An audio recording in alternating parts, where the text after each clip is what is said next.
గోదావరికని నగరం ఆదివారం సాయంత్రం ఆధ్యాత్మిక ఉత్సాహంతో కలకలలాడింది. హిందూ సంస్కృతి సాంప్రదాయాల పరిరక్షణకు హిందూ సమ్మేళనం ఒక శక్తివంతమైన వేదికగా నిలుస్తుందని హిందూ ధర్మ రక్షణ సమితి ప్రతినిధులు పేర్కొన్నారు. పరశురాం నగర్ లోని మార్గదర్శి విద్యా విహార పాఠశాల ప్రాంగణంలో నిర్వహించిన ఈ మహాసభకు ప్రజలు భారీగా తరలివచ్చారు. కార్యక్రమ ప్రారంభానికి ముందు గోదావరికని ఫైరింగ్లాండ్ ప్రాంతం నుంచి మహిళలు సాంప్రదాయ కోలాటం, ఉత్సాహభరితమైన డీజే పాటలతో ర్యాలీగా వేదికకు చేరుకోవడం అందరినీ ఆకట్టుకుంది. వారి కళాత్మక ప్రదర్శనలు సభకు ప్రత్యేక ఆకర్షణగా నిలిచాయి. అనంతరం జ్యోతి ప్రజ్వలనతో కార్యక్రమాన్ని ఘనంగా ప్రారంభించారు. వేదికపై పలువురు వక్తలు హిందూ ధర్మం గొప్పతనం, సాంప్రదాయాల పరిరక్షణ అవసరంపై ఉద్వేగభరిత ప్రసంగాలు చేశారు. సమాజంలో ఐక్యత, సాంస్కృతిక విలువల పరిరక్షణ ప్రతి ఒక్కరి బాధ్యత అని వారు పిలుపునిచ్చారు. ఈ సమ్మేళనం ద్వారా పాల్గొన్న వారిలో ఆధ్యాత్మిక చైతన్యం పెంపొందించడమే కాకుండా సంస్కృతి పట్ల మరింత అవగాహన కల్పించడంలో ఈ కార్యక్రమం కీలకంగా నిలిచింది. ఈ కార్యక్రమంలో సమితి అధ్యక్షుడు రేగడి రాజేశం, ప్రధాన కార్యదర్శి తోడేటి శంకర్ గౌడ్, ఉపాధ్యక్షురాలు వడ్డేపల్లి భారతి, కోంపెల్లి రాజయ్య, స్వామీజీ, డాక్టర్ లక్ష్మీవాణి, కార్పొరేటర్ దొంత శ్రీనివాస్, కందుల సంధ్యారాణి తదితరులు పాల్గొన్నారు.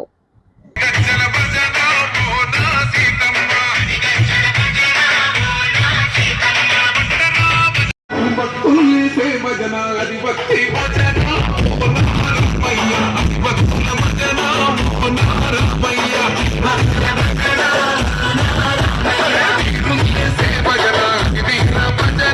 భోనా సీతమ్మ, గజ్జల భజన భోనా సీతమ్మ,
శంకర మూర్తి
అటు చివర ఉన్నవారు సామాజిక మహిళా కార్యకర్త వాణి గారు, ఎండి గైనకాలజిస్ట్. ఇటు చివర ఉన్నవారు రాజేష్ గారు, కాంట్రాక్టర్గా పనిచేస్తారు. అదేవిధంగా మా హిందూ సమ్మేళనానికి వచ్చేసినటువంటి అదేవిధంగా హిందూ ధర్మ రక్షణ సమితి నిర్వహణ కమిటీ సభ్యులను పరిచయం చేస్తాను. గారు, సురేష్ భవానీ గారు, మంత్రి శ్రావణ్ గారు, మాగిరెడ్డి రామరెడ్డి గారు, వడ్డపల్లి భారతి గారు, అల్కా ప్రశాంత్ గారు.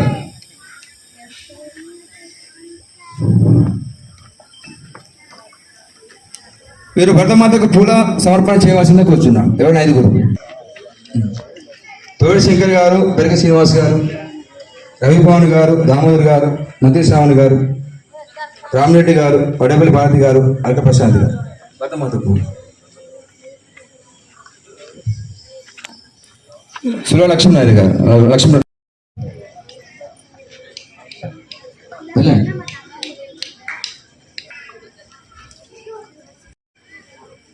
ఆఫ్ చేసుకోగల ఎవరు కూడా లేచి వెళ్ళరాదు.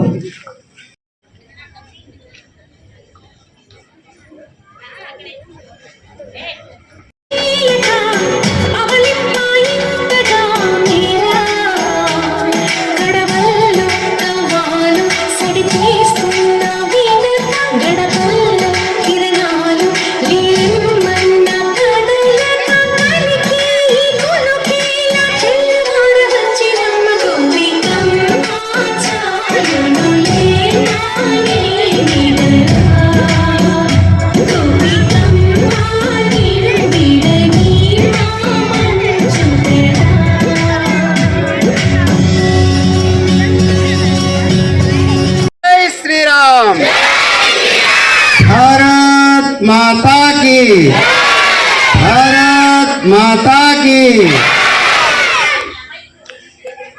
వేదికపై ఉన్నటువంటి పూజ్య స్వామీజీ శ్రీ శ్రీ ముక్తానంద స్వామీజీ, మాతా లక్ష్మీవాణి గారు, హిందూ సమ్మేళనం యొక్క కమిటీ అధ్యక్షులు శ్రీ రాజేశం గారు, అలాగే ఈ కార్యక్రమానికి వచ్చినటువంటి మాతలు, హిందూ బంధువులందరికీ స్వాగతం, సుస్వాగతం.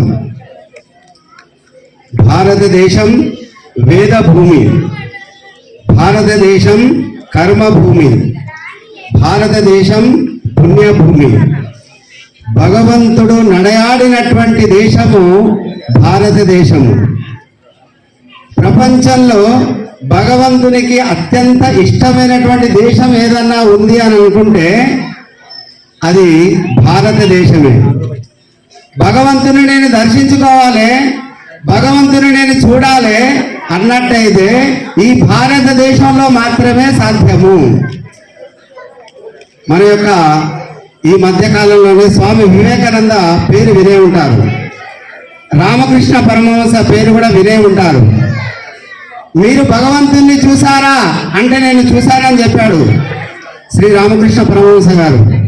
కాబట్టి నాకు చూపిస్తారా అంటే చూపిస్తా అని చెప్పేసి రామకృష్ణ పరమహంస వివేకానందకు చెప్పారు.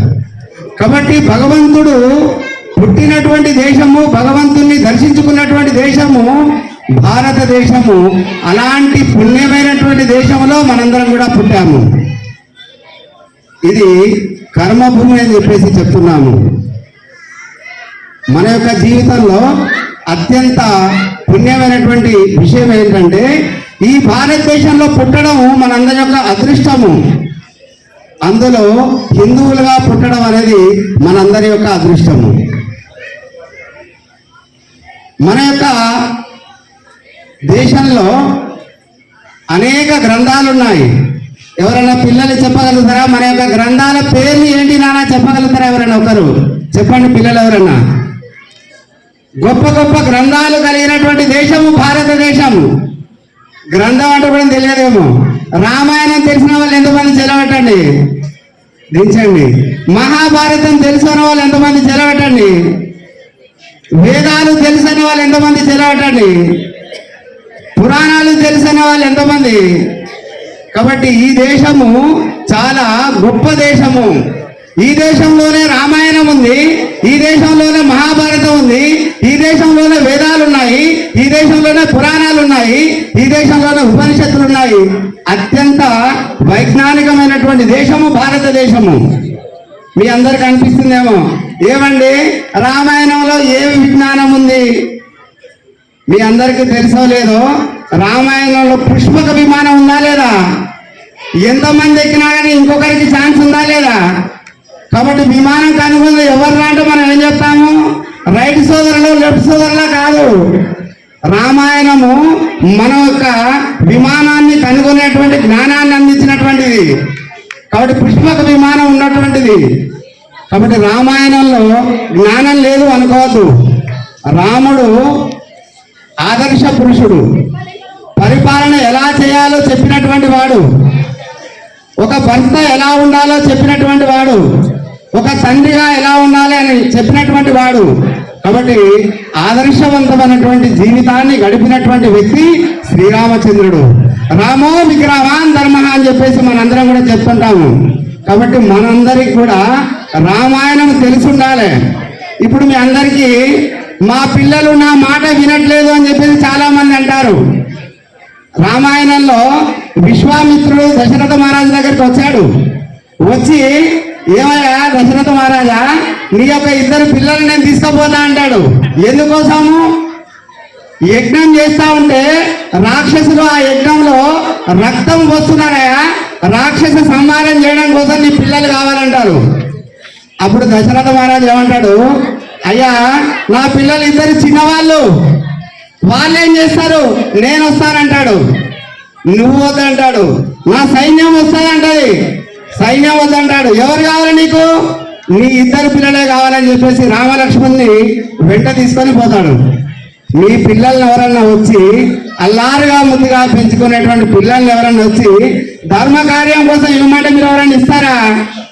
ఏమండి మావానికి ఏసీ కావాలి, మావానికి కూలర్ కావాలి, మావాడు పొద్దుగాలు వేస్తేనే టిఫిన్ నేనే తినిపించాలానికి వాడు తినడు అని అంటామే. కానీ ధర్మ కార్యం కోసము పిల్లల్ని అడిగితే పంపించినటువంటి దశరథ మహారాజు లెక్క మన పిల్లల్ని పంపించగలుగుతామా? పంపించలేము. ఎందుకంటే మన పిల్లల మీద మమకారం మనకు ఎక్కువ.